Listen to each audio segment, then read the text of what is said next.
All right. Well, welcome. I'm really excited that you are here tonight to work on improving your holiday season. This seminar is based on the work that I did on a book called 7 Ways to Stay Positive in Challenging Times.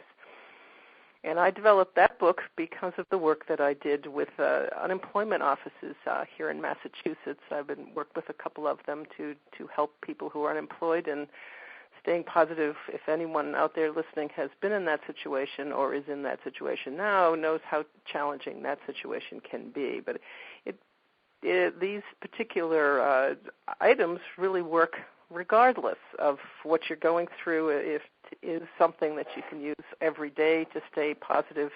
And it occurred to me coming into the holiday season, which is always and can be very stressful. I know we all tend to get in that mode. And as we're getting closer and the countdown is happening, there is an awful lot more stress that we put on ourselves. So I wanted to try these 7 principles from my book and see how it worked when we applied a specific topic such as approaching holidays with a new attitude. And if you haven't got my book now, there's a free copy. You can get it, the ebook version of it, either on my website, which is CoachCecily.com, or on Facebook at my fan page. You can also download that and read that also, because there'll be a little bit more information in there than we'll be able to cover tonight. And I will also be offering a longer class on that topic in January, so I'll talk more about that at the end. So let me introduce myself a little bit more, because some of you may know me or be familiar with my work, but others, this may be the first time that you've joined me. So I'm a certified life coach, a workshop leader, a motivational speaker, a published author. I'm very excited to have this book going and a couple other ones going in development. And I am a president of my own company. I'm also a certified life mastery consultant and business partner with Mary Morrissey and the Life Solutions and the Human Potential Movement. If anyone of you know Mary Morrissey, her work is just amazing, and I'm very proud and honored to be associated with her. My passion is working with individuals, organizations, and communities to help bridge the gap from where they are today to where they want to be in the future by helping them embrace change, discover their true purpose, and transform their dreams into reality. So that's me in a nutshell, and let me just talk a little bit about the format of what we're going to do here tonight. We're going to walk through all 7 principles, and I'm going to ask you a bunch of questions. So it would be helpful for you to have a piece of paper and a pen or a pencil to answer some of the questions for yourself as we go along, and or take some notes, because we'll cover an awful lot. So that would be a good thing to do. If you don't have one right now, I appreciate it if you go get one, and it'll just help you to be able to do that as we go through. Also, I will stop periodically to ask for questions. What I've done is I've muted out all of you at this point so that as we speak, going through, there won't be any background noise. But if we have the question and answer sessions, I will stop and give time for that. And I love your questions. It's always important, and there's no silly or dumb questions. Usually there's always somebody in the audience who has the same thing that they're thinking, so it's great. Or if you have a particular situation that you wanted to raise, we could maybe, I could help you with, that's going to be important too. But in order to do that, and I'll prompt you when we stop, but it's 5-star on your phone. That'll raise your hand on my dashboard here, and I can unmute you, and then you can ask your question. So as I said, we'll stop a couple of times throughout to give you an opportunity to ask questions. All right, to get started, what I'd like you to do is to just stop and think a minute about how you feel about the holiday season. When you're thinking about the holiday season, I'd like you to think of measuring yourself on a scale of 1 to 10.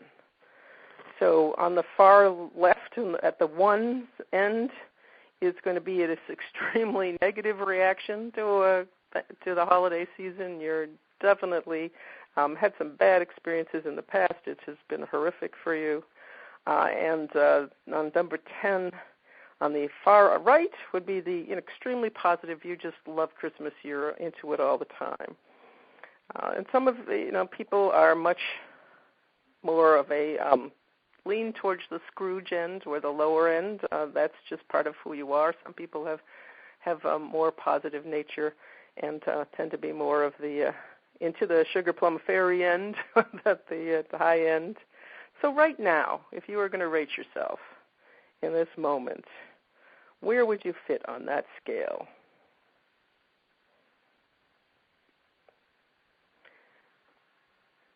And tonight what we're going to do is give you some techniques that will help you to move yourself up that scale. So even if you think you're a 5 when you think about Christmas, even if we can get you up to thinking a little bit more positively, like a 6 or a 7, that's cool. If you're really at the low end, small incremental steps to improve it is going to be good, and we'll talk more about if there is a particularly difficult situation that you're facing, how can you at least manage your own internal being through that process so that you come through with still a level of health and hope for yourself. All right. So we're going to start out talking about the number one piece, critical step for managing your positivity in any situation is shutting down your negative self-talk.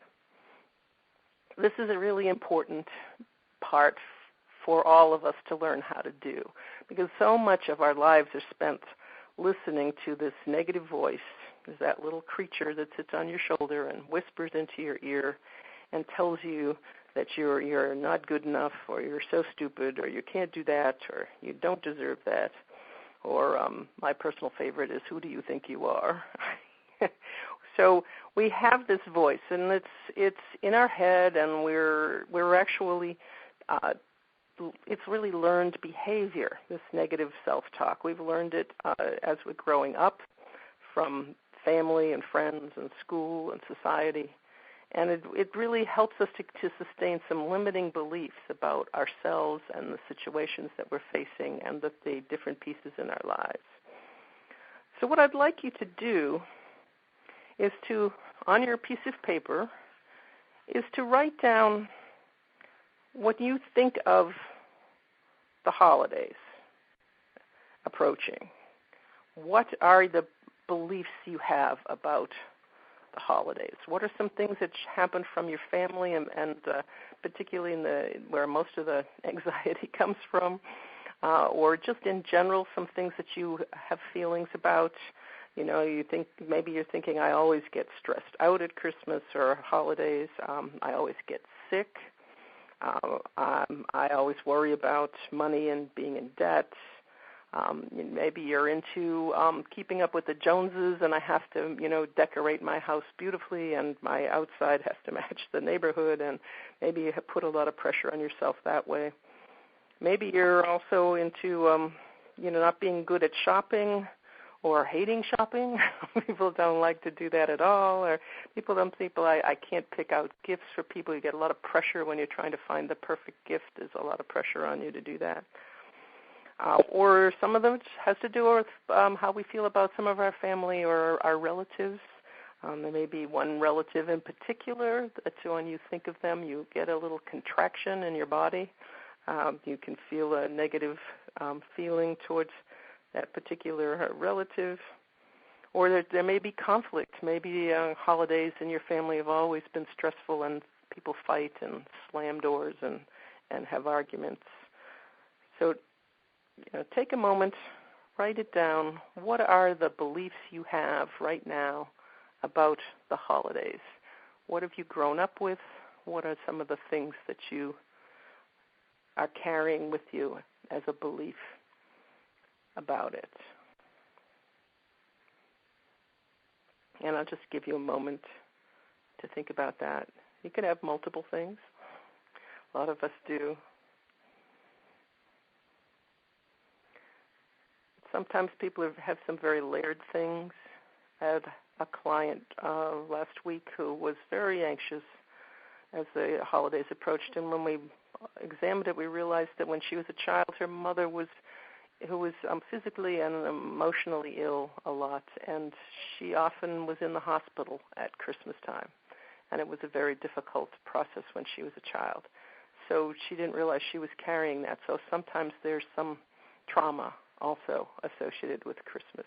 So think about it from that point of view.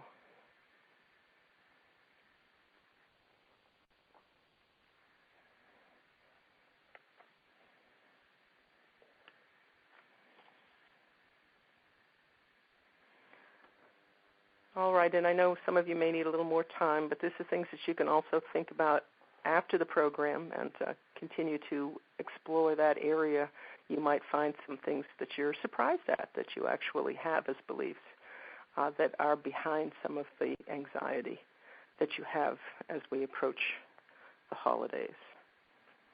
But the main piece is what we really want to do is shut this down, this negative thinking, because it doesn't serve us. It puts us in a negative spiral. It sets us up at the low end of that scale, and that's a place where you can't enjoy yourself. You're not going to be able to be fully loving or giving. You're not going to be able to experience joy and happiness as a human being, which is our birthright and what we're supposed to be doing. So we get wrapped up in the holidays on that negative end. So part of what we're going to do is learn a 4-step process to shutting down your inner critic. And step number 1 is just to notice when it happens. It's really important to pay attention. And I think you'll be surprised during the day how many times we have negative thoughts that we are really beating ourselves up with. So part of it is, as you're approaching the tasks you need to do, some of the shopping or the planning or the events that you're facing, is that negative voice saying? Noticing that it's speaking to you, noticing that little creature on your shoulder whispering in your ear, and what of those things you just wrote down? What are some of the things that you notice? And part of it is sometimes particularly when we're tired or we are in a stressful situation already, and this voice gets magnified and in our head. So noticing it, paying attention, and being aware that we're actually doing it. Can't stop it if you're not aware. So step 2 is to also pay attention to what they're saying. What is that voice? Is it talking more about the external parts of it, or is it really more critical of you, or is there a particular theme that keeps showing up in terms of negative things that you're saying to yourself? Are you taking on all the blame for things, or is there you just thinking that you're not measuring up or you're not good enough? And just listening to some of the very critical things that we say to ourselves. So step number 3 is to shut it down, to shut that voice down. And there are lots of different techniques here, and several people have, proponed the different ways of doing this. One of the great ways is to just, stop and, really, stop yourself, and you can even say it out loud. In your car is a really good place to yell, stop. It might scare a few people if you did it in public. But you think about stop. Just catch yourself. You've caught yourself, and you just say that word, stop. Another popular one is cancel. I believe it came from Jack Canfield, but I've heard Ariel Ford talk about it a lot. Just a negative thought shows up, you notice it, and you say cancel, cancel. You just don't allow it to continue. Delete is another one, popular one.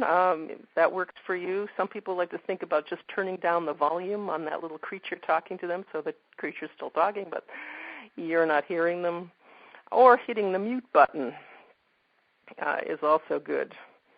I particularly like a blackboard, particularly if it's a really negative belief and it's something that I really want to work on, is see the words written in chalk on the blackboard, and then I actually take an eraser in my mind and erase the thought. It's like, no more. That's gone.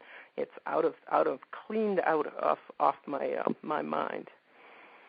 So pick one of those ways that works for you, something that you can use to practice, to actually catch yourself and shut that down, really stop it in its tracks.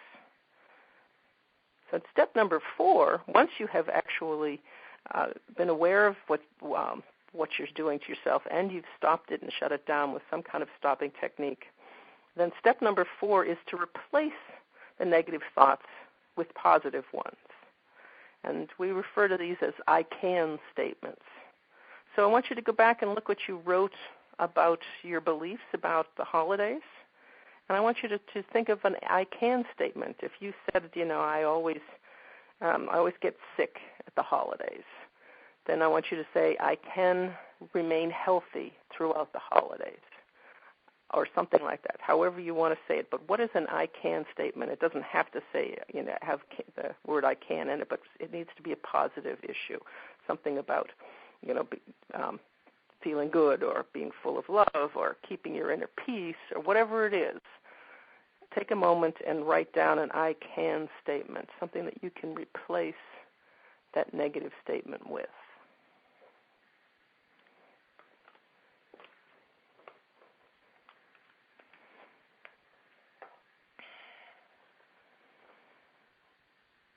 All right. So again, that's the things that you can work on later on after the call. But I also want you to just keep noticing, when that shows up, when that negative voice, when you start hearing negative beliefs about the holidays.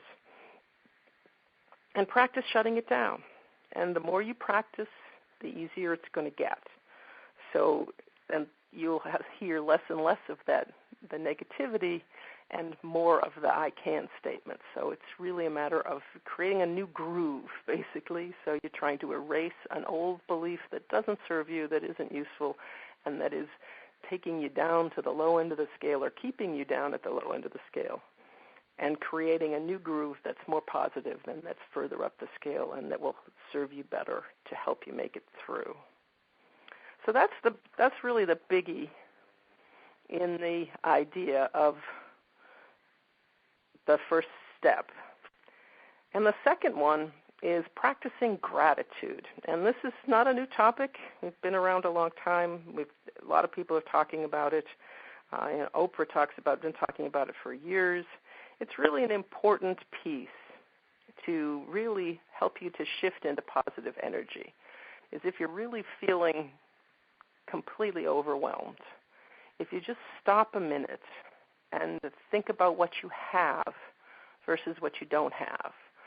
Think what's in your life that's a blessing, that's positive, because there is positive things in even the most bleak situation. There are positive things for you to hold on to.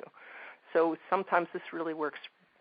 It's the only thing that'll work for you when you're really spiraling down is to stop and take a deep breath and change your focus, because it is based on the idea that what you focus on is what you get.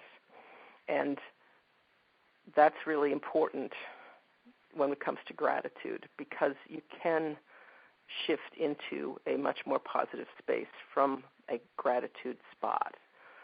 So it is in the idea of changing your thoughts.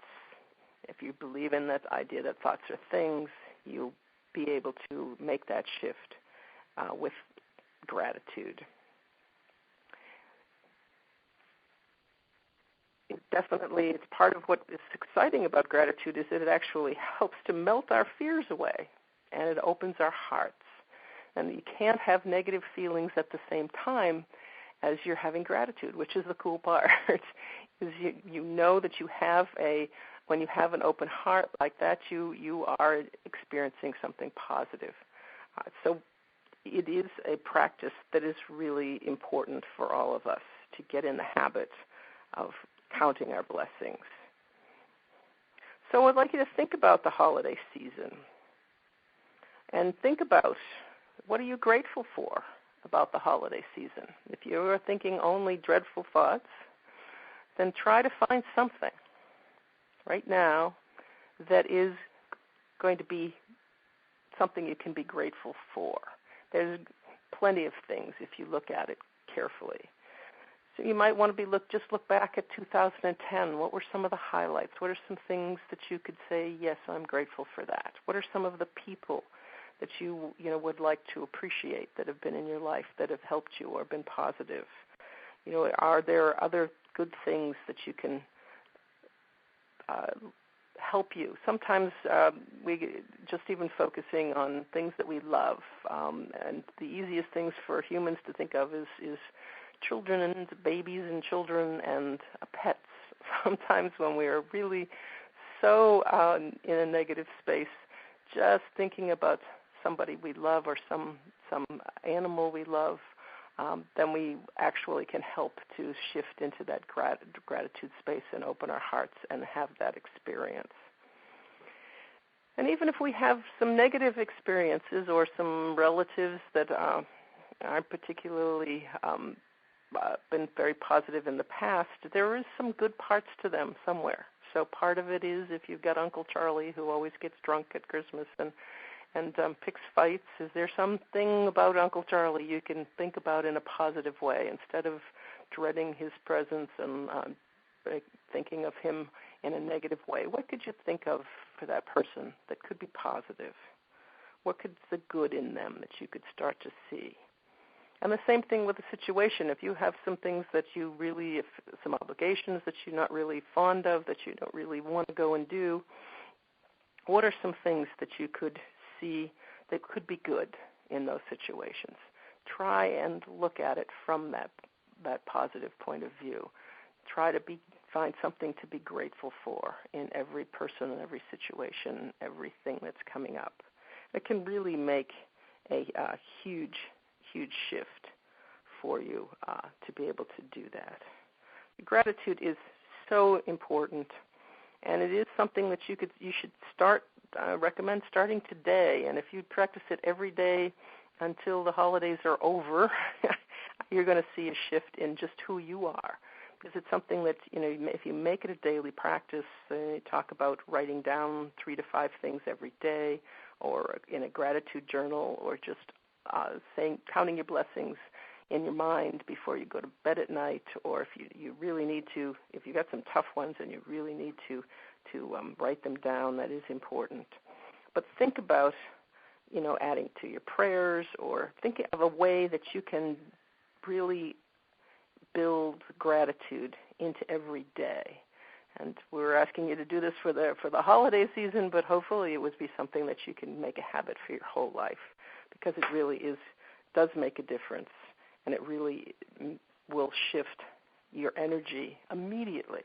And before you go into a party that maybe you don't really want to go, you're at the door and you just stop and take a deep breath and be grateful for something in your life that feels good, and bring that warmth and love to your heart, and then proceed with that from that place. You'll see a shift in how you actually operate in that event or that time. So try that one. Gratitude's so useful and such a great tool to bring into your life and to practice. All right. So number 3 is to learn to trust your inner voice. And this is really an important piece, because once you've shut down that negative voice and some of those negative beliefs that you have around what's coming up, and you've opened your heart with gratitude, now you're going to have an opportunity to really tap in to your sort of a higher learning or a inner voice of wisdom that we all have. But we're running around and doing so many things simultaneously that we just don't have time We don't take the time to stop and to really listen to that inner voice. And, thinking of an inner voice as it can be referred to in many ways as tapping into our intuition or our higher self. Some people refer to it as the source or the flow or divine knowledge or channel to a higher power, whatever works for you, whatever you consider to be God to be for you.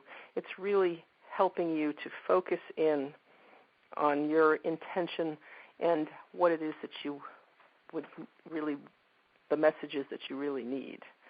Now, Wayne Dyer talks about intuition as, when we pray, we're talking to God, and when we have intuition, God is talking to us. So I like that quote, and that really helps me to keep it focused, because sometimes we definitely need messages from God. If we just reach a point where we don't know how to handle a situation, or we don't know how to help ourselves, or we want to know what our next steps are, it's really important to stop and get quiet in some way. You can do it in your car if that's the only place you can be quiet. Just take a few minutes and sit and listen and pay attention to being able to tap into that inner voice. So we've all done it, and we've all had moments that we have. People talk about having a gut feeling, or something told me, you just knew something, or sometimes people have a dream and that something idea comes to them. So we've all experienced it. The issue would be to really make it a conscious practice. So, children do this very easily, but unfortunately it's not valued in our society very much. So by the time we grow up, we've lost a lot of that ability. So it's really important to really develop this, particularly when you want to have answers to questions that you need some help with. So we're never alone. We have access to this knowledge, this divine knowledge, all the time. Everyone has it all the time. We just need to stop and pay attention and plug in and ask our questions. So it depends on what your questions are and what it is that you need. So a lot of times forming the questions around what's blocking you, or what you may need to know, or what steps do you need to take. Really important to think about what are the things that you would like to ask from divine knowledge. So I'd like to stop here and ask you to write down what questions would you like answered about the upcoming holiday. Is there a situation that you just don't know how to handle? Is there something that you're looking forward to, not looking forward to, and that you would like to be able to shift your being in some way? Is there something that you just would like some support on?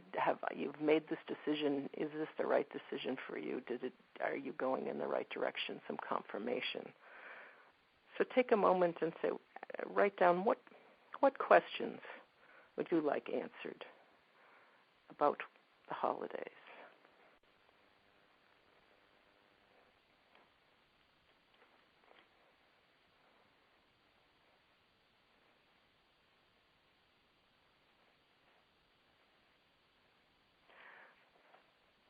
So part of this is being able to get quiet and ask these things. Sometimes just sitting quietly, if you meditate or you pray, these are great opportunities to tap in and ask your questions. Other things, there's also in the shower, actually works really well for some people. It's the noise of the water. If you stand right under the water flow and ask your questions, it kind of blocks out the outside world, and sometimes you'll get some amazing answers that way. Or sometimes just being outside in nature also works, in a park or in the woods or on the beach, wherever you feel connected to nature. Very often that will help you get your answers.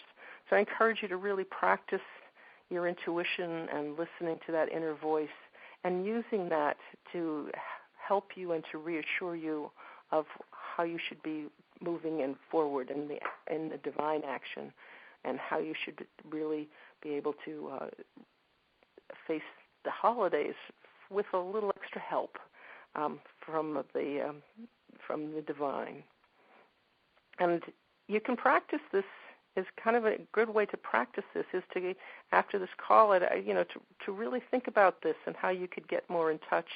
And so a little homework here for you is to actually, try to make at least 3 decisions every day for the next week based on your intuition. So think about, what are you drawn to, or what would serve you most. Just think about, the food you choose, or what you want to drink, or the road. Sometimes you get a message to take a left and you don't know why. Which direction you should go. Shopping is a biggie. When purchasing, if you really think about the person you want to purchase and ask, would they like this?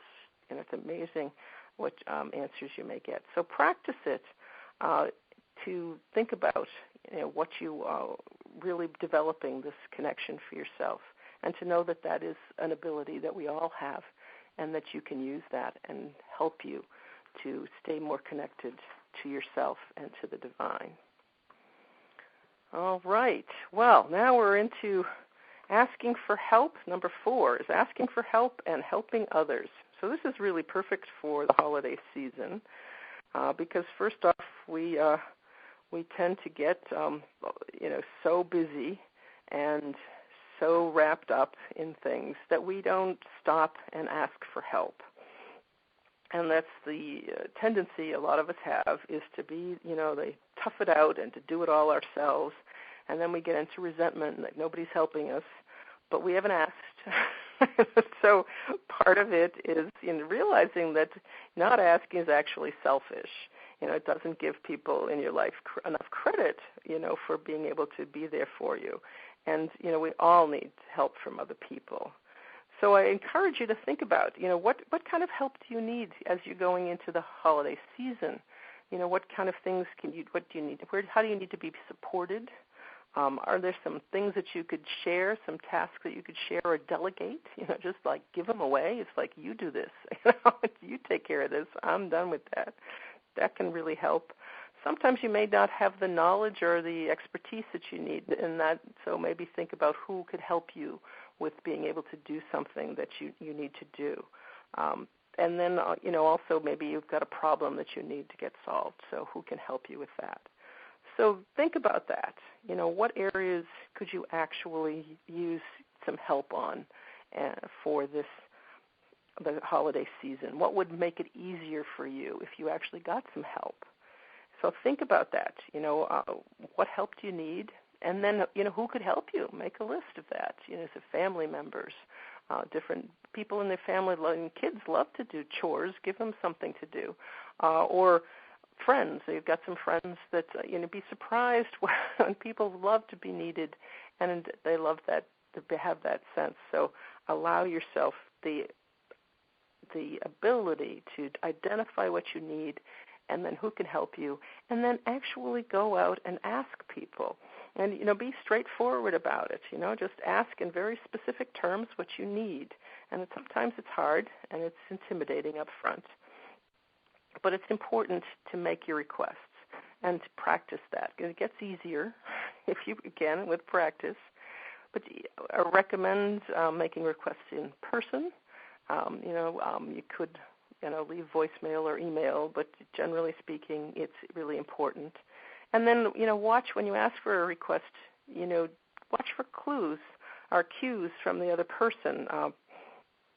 Are they enthusiastic about helping you, or are they reluctant? So you may want, if they, appear reluctant, then, then you can withdraw your request. You can, maybe they're overloaded too and they just can't handle it. So, pay attention to that. And always, always, always say thank you. It's very important to, make sure that people feel appreciated for the help that they're doing with you. So the other piece of that is helping others. And once again, the holiday season is all about helping others, and doing good deeds is clearly a part of however you celebrate the holidays, and whatever religious aspect, the concept of really being able to reach out and help those in need is a big aspect of the holiday season. So think about, who you can help in this process. as you prepare. So sometimes it's just, other family members, if there's something that, you can do to help out, if there's somebody who needs some help shopping, particularly elderly people or some people who need meals or even helping someone decorate. I did that once with my great aunt, just as she had these lovely decorations, but she was beyond the point where she could bring them out, and she was so thrilled to be able to get them down off the top shelf and to have them out in her house again. That was really made me feel great too. So it's family and friends or neighbors. What could you do just to do a little bit of help?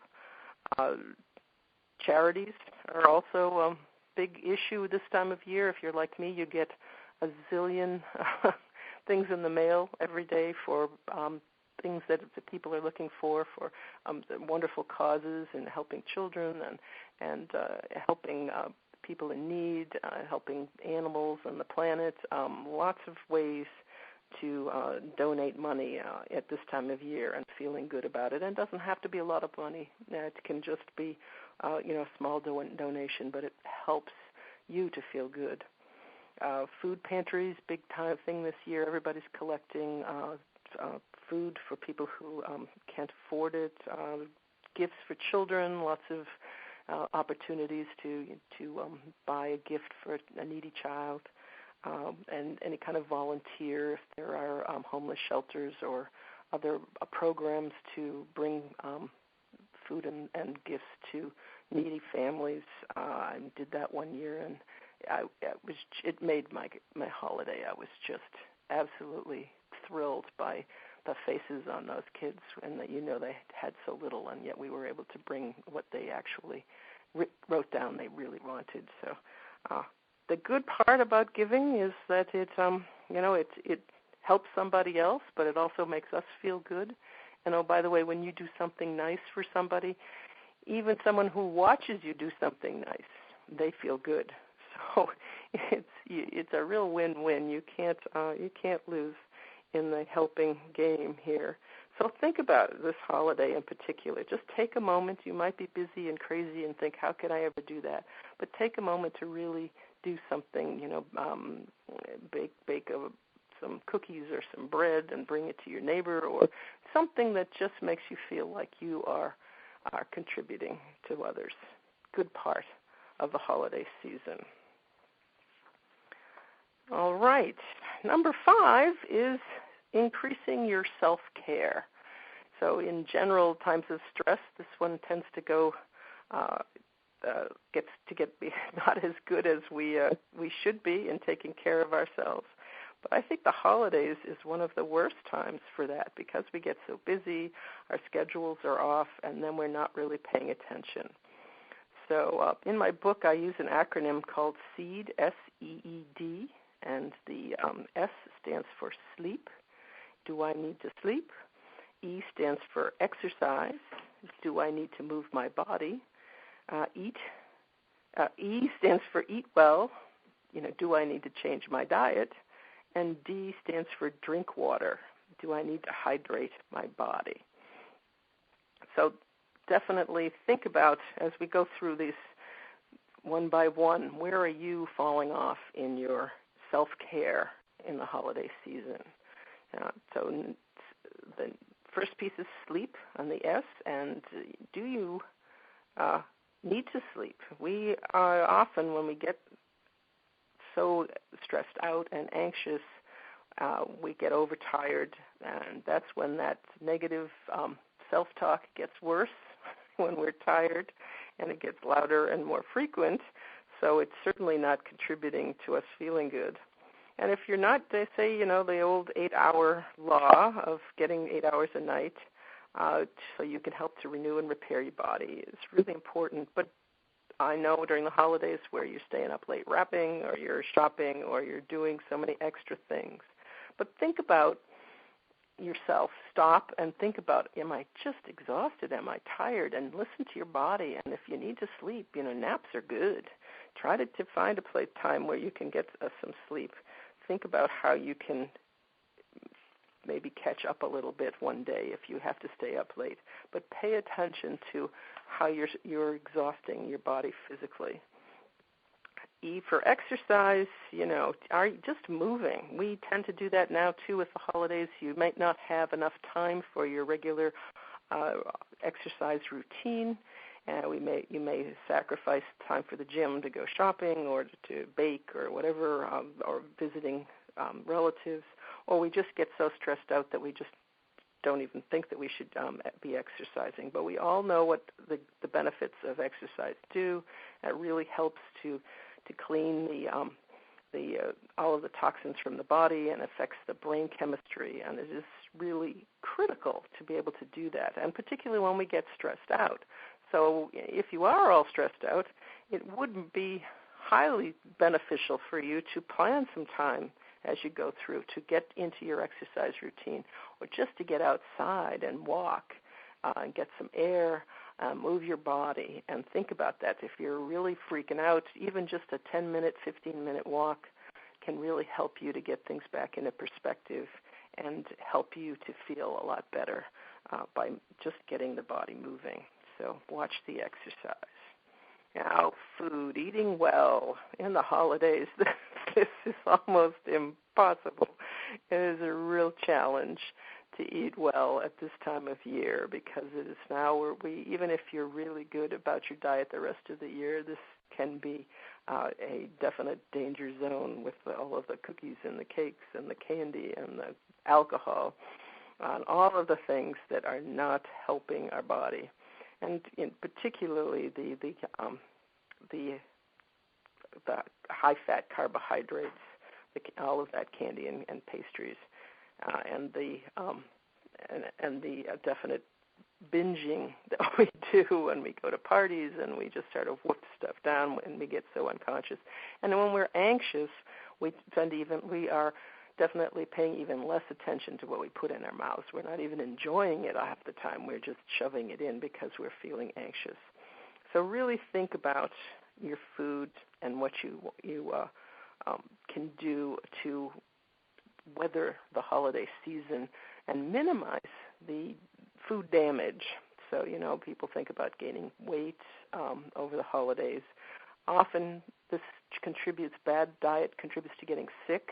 This is why a lot of people they lower their immune system by the food that they're eating, particularly if you're not used to eating food like that, or just being that physical exhaustion, because sometimes I had a client this morning, she said she just got so busy she forgot to eat.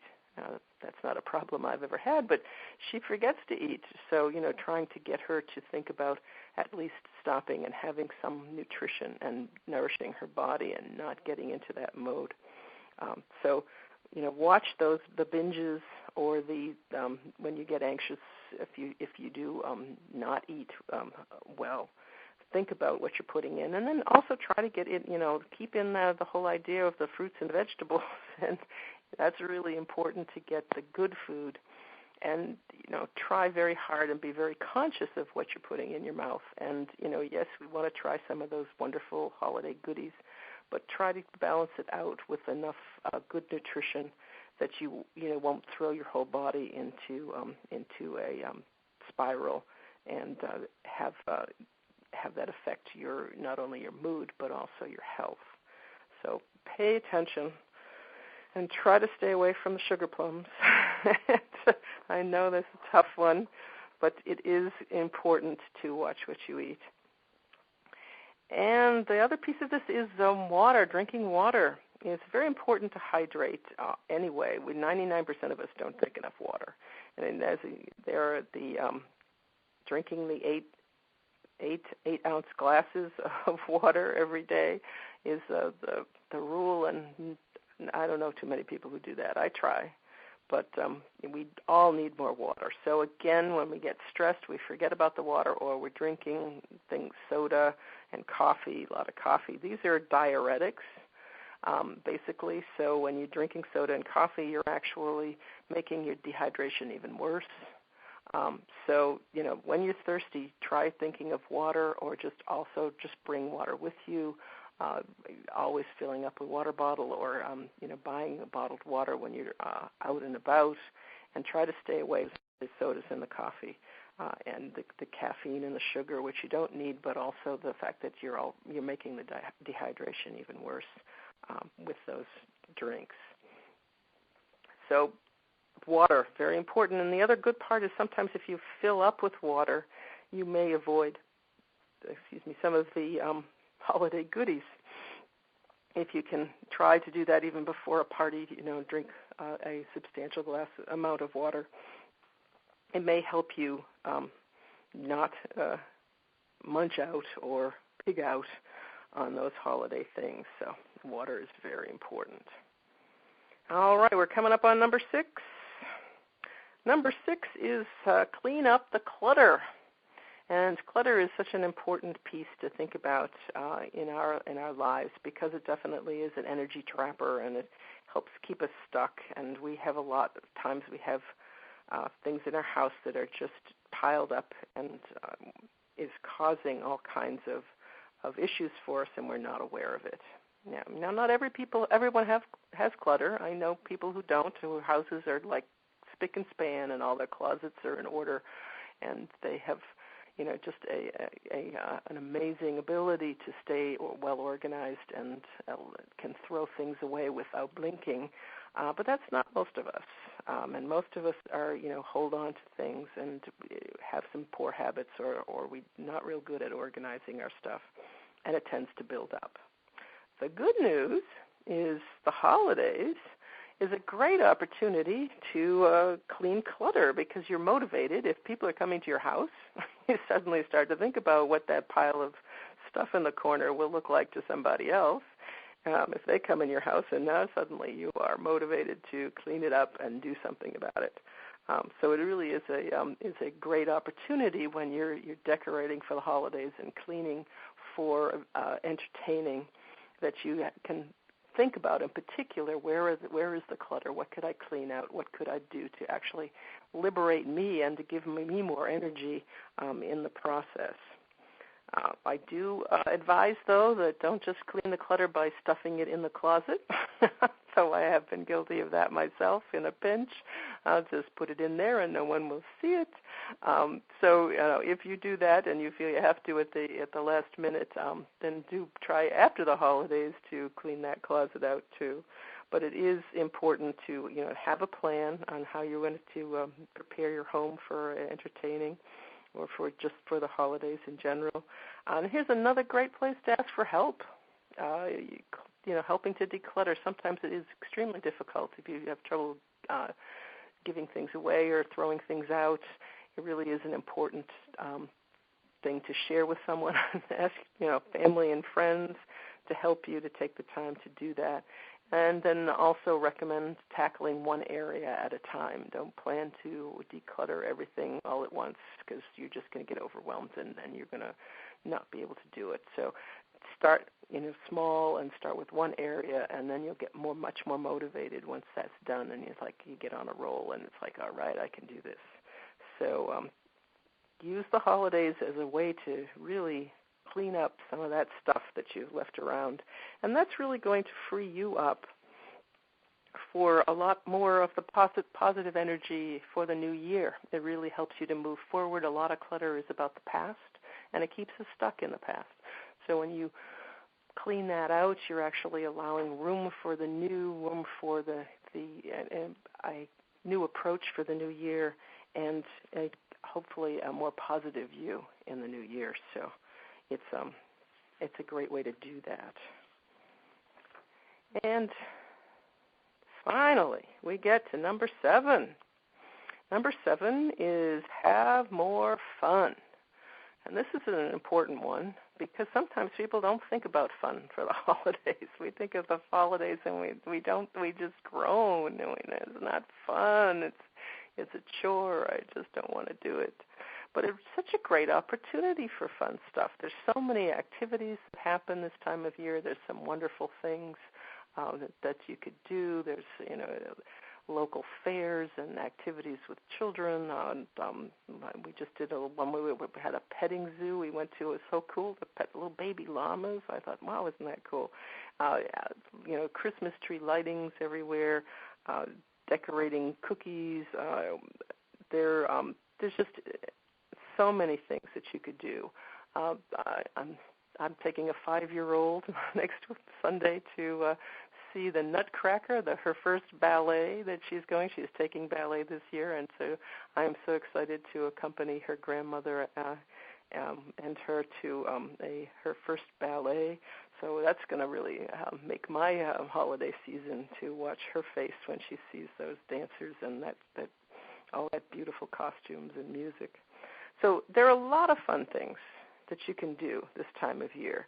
And part of it is just, fun stuff it just helps to relax and reduce the stress, and laughing and smiling. And that's what we're supposed to be doing. It's that high end of the scale again. It's all that stuff up there. That's when fun stuff happens. So part of it is being able to think about what's fun for you. What are some things that you know would be fun for you and your family? What are some things that you would like to do even by yourself? Maybe fun is just having some time alone for yourself. Maybe that's what you want to do, is to be able to listen to holiday music and sit in your living room with candlelight. Maybe you just need some time to do that.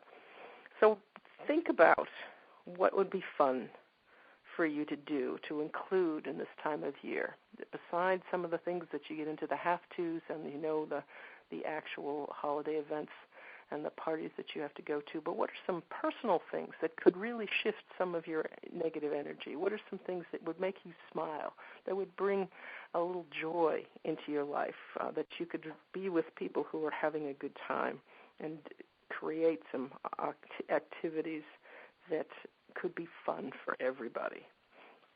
I really encourage you to, really make a list. And, if you want to include your family, figure out what you want to do with the family, what would be fun for everybody. It could be a great way to add some other new activities that maybe you've never done. That so Christmas or holidays have always been a particular things, that traditions. Maybe some new stuff will help to break things up and to make it things that you can look forward to. So I highly recommend thinking about it, making a list, planning it out, and then doing it. And it doesn't have to be expensive. So if money is an issue, or you want to, watch your budget, there are so many things happening this time of year that cost very, very little. So I would highly recommend that you do that and follow through on having fun. And the other piece of it is really having more of a sense of humor about it, lightening up, because we get so serious about it. It's supposed to be a fun time, and really a lot just laughing. There are a lot of really fun holiday movies, for instance. If you wanted to get movies that would help you laugh and to help you to feel good about yourself, anything you can do that could bring on some laughter is also should be on your list. Anything that could make it just so silly and fun. Because laughing really raises your vibration. It again takes you up on that high end of the scale because of those endorphins that are released from laughing, and just getting in that mood. So finding some things that will make you laugh is really an important thing to do. And I just have a really terrific practice that I learned the other day. And if any of you know Ellie Drake, she is the founder of the Braveheart Woman organization, and she's on the internet and has videos being inspired in 10 minutes. And I love Ellie. She's quite an amazing woman. But she has a special breath, and I just wanted to teach that to you now so you have this to practice. And this is, I think, one of the things that you can use at any moment. It's another one of those things that when you're feeling yourself down, when you're noticing you're starting to spiral, you can use this breath and or take a few breaths again before you enter that party or that event that you're not really thrilled about having to do. This is so much fun. So it's really simple. When you inhale, as you inhale, you smile. So just curl up the corners of your mouth as you inhale. And then as you exhale, you make a noise that is a joyful noise. So you go, ah. And if you do that 3 times, ah, ah, it's amazing. Just the act of smiling and then the act of actually verbalizing a joyful release, and it shifts your energy just like that, and you just feel so much better. So nothing else, just practice that Ellie Drake breath. I really like that. So I'm going to open it up now for questions because we've talked about so much here tonight. And again, if you wanted to press 5 star on your phone, and that will raise your hand, and I will unmute you, and you can ask your question.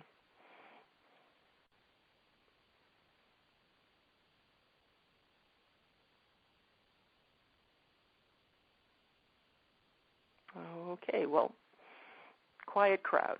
That's okay.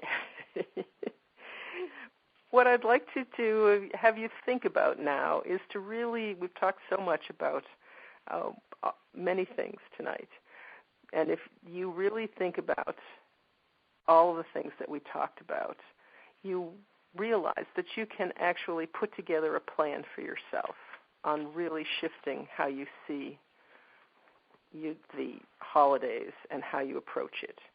So think about shutting down your negative self-talk, or practicing gratitude, or learning to trust your inner voice, or asking for help and helping others, increasing your self-care. Remember the SEED acronym. So sleep and exercise, eating and drinking water, cleaning up the clutter, and having more fun.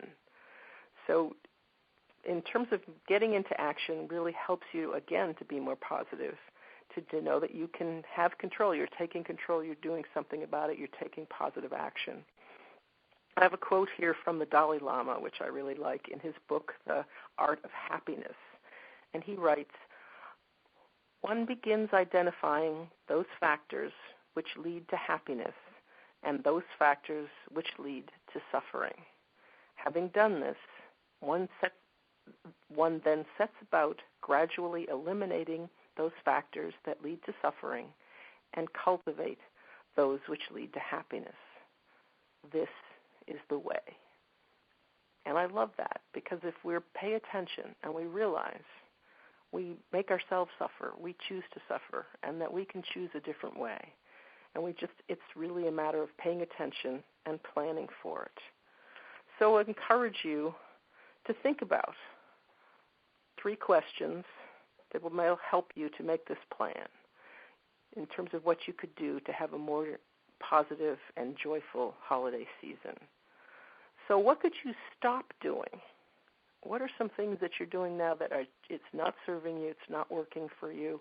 Maybe something you've always done, but it's not something that's helping you to shift into a more positive place, or it's perpetuating suffering or negativity.